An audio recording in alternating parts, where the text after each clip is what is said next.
Anyway, I think the really insightful point I was making was that I've seen like people who are shadow ministers, of which I think everybody is now a shadow minister in about 10 different jobs because there aren't enough Tory MPs prepared to do it, to cover all the bases. But they're standing up now and saying and railing against things like net zero, and they're railing against a whole range of things that actually 18 months ago, whatever it was, when we were in power, they were standing up and defending.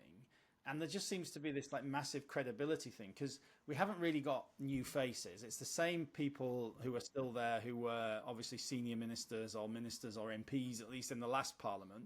And they're now, I don't believe them when they say, oh, we're now against net zero. Because I remember you when you were a minister in that very department responsible for that policy, defending it. So just like this whole credibility thing. And that, I suppose the problem that the Tory party has perhaps is we don't have a generational change, do we? Because there just don't seem to be new faces. So it's the same people who were just 18 months, 2 years ago, defending the very things they are now railing against. And I don't know what the answer to that when you've only got 120 MPs and you can't really, there's not a lot of new people. I think 30 new MPs came in.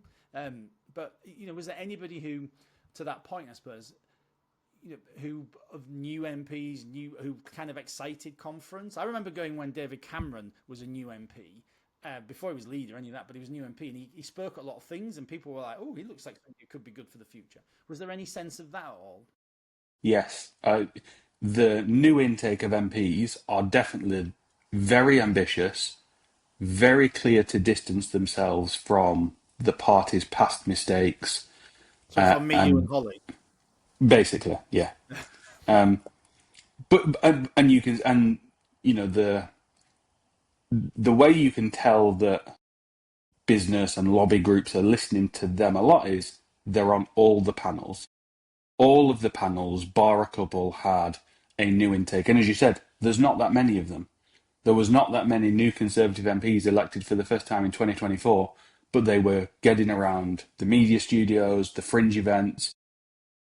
Almost any fringe event on immigration had one of the new intake on. Now, Okay, so they also would have someone like Chris Philp on to talk about from a Home Office perspective, but the ones where meaty policy was discussed was people like Katie Lamb and Jack Rankin and people who are making a name for themselves in Parliament and using social media to arguably get more traction than the main party can currently get. so who should we be watching then? I mean, you mentioned two names then. Katie Lamb I hear quite a lot, quite often, and is a lot of buzz around her.